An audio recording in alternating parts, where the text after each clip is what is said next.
اعوذ باللہ من الشیطان الرجیم بسم اللہ الرحمن الرحیم۔ ڈیئر اسٹوڈینٹس، آج ہمارا ہے فرسٹ لیکچر جس میں ہم نے سطح مرتفع یونان اور چین و برما کی شان ریاستوں کے بارے میں پڑھنا ہے۔ سطح مرتفع یونان ایک بلند سطح مرتفع ہے جو چین کے جنوب مغربی حصے میں واقع ہے۔ جنوب میں یہ سطح مرتفع 2000 میٹر بلند ہے۔ بے شمار تنگودرش وادیاں نقل و حرکت میں بہت سے دراہ ہیں۔ جنوب میں مشرق کی طرف بلندی بتدریج کم ہوتی جاتی ہے۔ یونان کے مغرب میں زرخیز وادیاں ہیں، زرخیز میدان ہیں۔ یہ پلیٹو معدنی دولت سے مالا مال ہے۔ سطح مرتفع شان مشرقی برما کی شان ریاستوں کا علاقہ ہے جو یونان پلیٹو اور شمالی سیام کے ساتھ مل جاتا ہے۔ اس کی اوسط بلندی 900 میٹر سے 1000 میٹر تک ہے۔ اس کے کنارے کھڑی سلامی دار ہے۔ پانی کی سطح سے آبادی تقریباً 300 میٹر کی بلندی پر واقع ہے۔ اس پلیٹو کے باشندے پسماندہ ہیں اور پہاڑی قوم سے تعلق رکھتے ہیں۔ اب آگے ہم نے طبعی خطے کے حصے پڑھ رہے تھے، ان کا ہم نے چھٹا پارٹ پڑھنا ہے، چھٹا حصہ پڑھنا ہے آتش فشانی سلسلہ و جزائر۔ آتش فشانی جزیروں کا سلسلہ ملفوفہ پہاڑ کا وہ حصہ ہے جو زیر آب ہونے سے بچ گیا ہے۔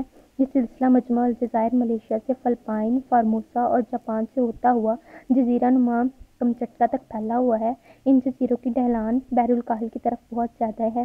بہت سے حصوں میں جہاں پہاڑ ساحلوں کے قریب آ گئے ہیں وہاں بری ترائی کنٹینشن شاخ کم چوڑی ہے۔ یہ بڑی کنارہ خط ساحل کے بالکل قریب ہے اور پہاڑوں کی ڈھلوان زیر آب مسلسل ہے، لیکن ایشیائی خطہ عظیم کی طرف کم ہے اور بری ترائی فراخ ہے۔ زیر آب ہونے سے پہلے پرانے وقتوں میں یہ طبعی خطہ براعظم کا ایک حصہ تھا۔ حرکات عرضی کے سبب جزائر کی قطار اور قطع زمین کے درمیان کم گہرے اور گرے ہوئے سمندروں کے سلسلے وجود میں آ گئے ہیں جو شمال میں بحیرہ اوکھوٹسک سے لے کر جنوب میں بحیرہ جنوبی چین تک پھیلے ہوئے ہیں اور ان بحیروں میں مچھلیاں کثرت سے پائی جاتی ہیں۔ ایشیا کی آب و ہوا۔ اب ہم نے براعظم ایشیا کی آب و ہوا کے بارے میں پڑھنا ہے۔ براعظم ایشیا کی وسعت عظیم اور مختلف قسم کی سطح کی وجہ سے اس میں مختلف قسم کی آب و ہوا پائی جاتی ہے۔ شمال میں سائبیریا کا علاقہ سخت سرد اور خشک ہے۔ جنوب مشرقی ایشیا کا بیشتر حصہ گرم مرطوب اور جنوب مغرب میں ریگستانی علاقے گرم اور خشک ہیں۔ موسمی تبدیلی سے بھی اس براعظم کی آب و ہوا میں کافی اختلاف پیدا ہو جاتا ہے۔ ایشیا کی آب و ہوا پر دو بڑے عوامل اثر انداز ہوتے ہیں: وسطی پہاڑ اور وسطی ایشیا کے سمندر سے دوری۔ اب ہم نے پہلے وسطی پہاڑ پڑھنا ہے۔ سلسلہ کوہ ہمالیہ جنوبی ایشیا کو براعظم کے شمالی حصے سے مکمل طور پر جدا کرتا ہے۔ یہ پہاڑ جنوب کی طرف سے آنے والی گرم مرطوب ہواؤں کو روک لیتے ہیں اور جنوبی ایشیائی علاقوں کو شمالی سرد ہواؤں سے محفوظ رکھتے ہیں۔ مزید برآں وسطی ایشیا کے کوہستانی علاقوں پر درجہ حرارت کم رہتا ہے۔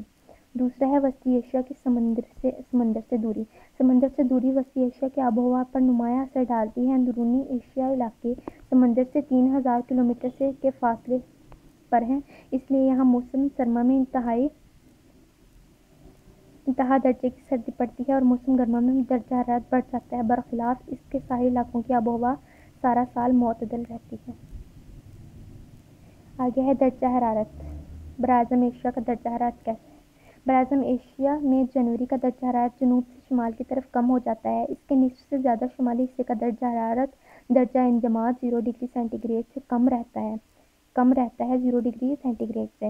سائبیریا کے تقریباً سارے علاقے درجہ حرارت -18 درجے سینٹی گریڈ تک گر جاتا ہے۔ آب و ہوا میں تبدیلی بحری روؤں سے بھی پیدا ہو جاتی ہے۔ کیورو سیب کی گرم رو جو مشرقی ایشیا کے ساحل کے ساتھ ساتھ بہتی ہے، اس کی آب و ہوا پر بہت اثر انداز ہوتی ہے۔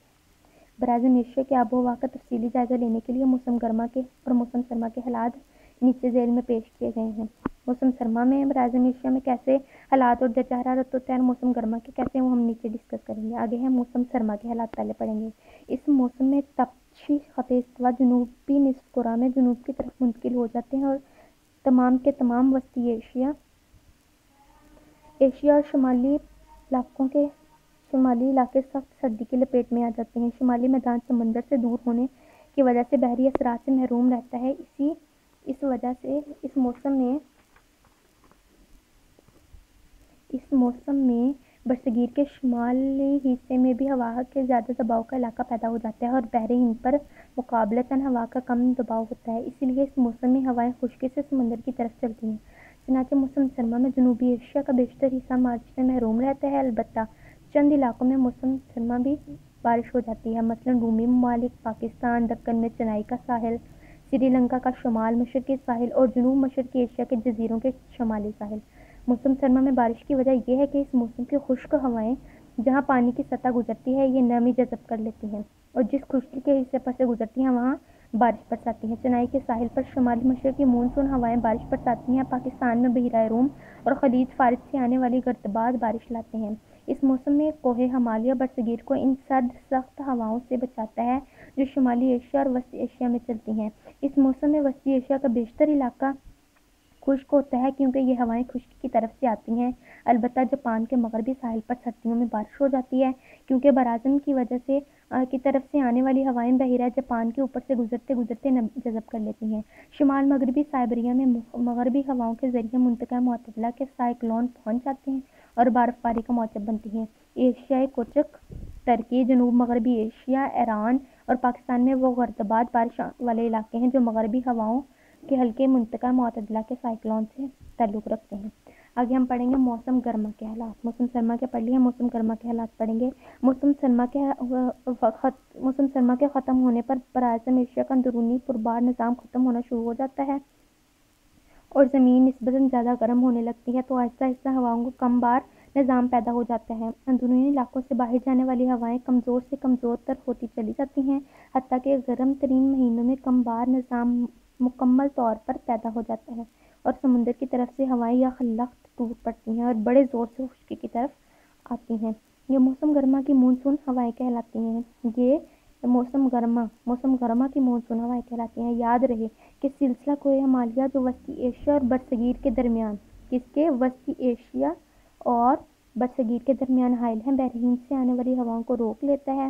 وسطی ایشیا میں بھی ایسے ہی کم بار ہواؤں کا نظام الگ طور پر پیدا ہو جاتا ہے، چنانچہ بحر الکاہل کی طرف سے آنے والی مرطوب ہوائیں وسطی ایشیائی علاقوں میں بارش برساتی ہیں کہ برصغیر پر مونسون ہوائیں اس موسم میں تیز رفتار اور مسلسل چلتی ہیں۔ اس وجہ سے یہ کہ برصغیر کے شمال مغربی حصے میں ترشحات بہت زیادہ بڑھ جانے سے کم بار ہواؤں کا علاقہ نسبتاً بہت شدت اختیار کر لیتا ہے، چنانچہ بحری ہوائیں بہت تیزی سے کھینچی چلی جاتی ہیں۔ اس کے برعکس چین کی ہوائیں کمزور اور مقابلتاً سست رفتار ہوتی ہیں اور باقاعدگی سے چلتی ہیں